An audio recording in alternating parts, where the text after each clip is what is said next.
Deuxième partie de ce grand 1, le monde grec au IVe et 5e siècle avant Jésus-Christ, le rayonnement d'Athènes.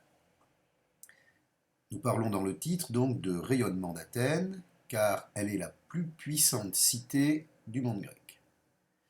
C'est elle qui, à la fin des années 490-480, a repoussé l'invasion des Perses et sauvegardé la liberté des Grecs face aux barbares.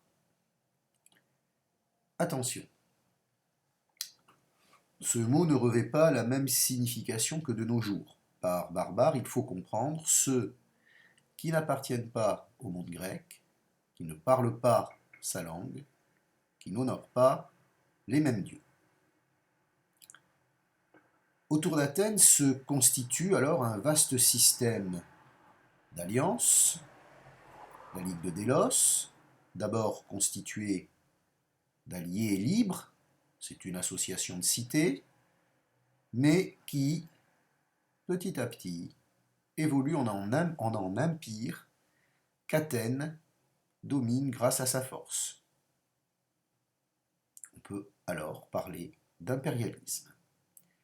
Elle n'hésite pas d'ailleurs à intervenir militairement lorsqu'un des alliés manque à ses obligations et ne verse pas le tribut réclamé par Athènes en échange de sa protection.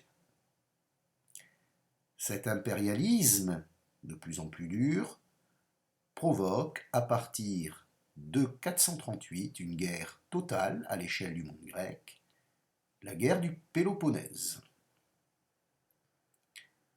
Les cités du monde grec, qui sont de plus en plus des sujets d'Athènes et non plus des alliés libres, se tournent alors vers Sparte, l'autre grande cité de la Grèce continentale.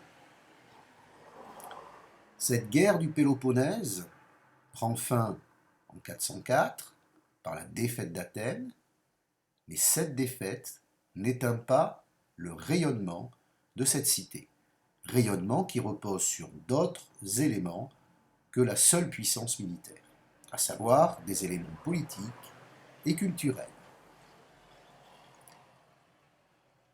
Pour les gamers et les autres, un petit détour par cette page vous permettra à la fois d'approfondir cette période et pourquoi pas de vous livrer à quelques simulations.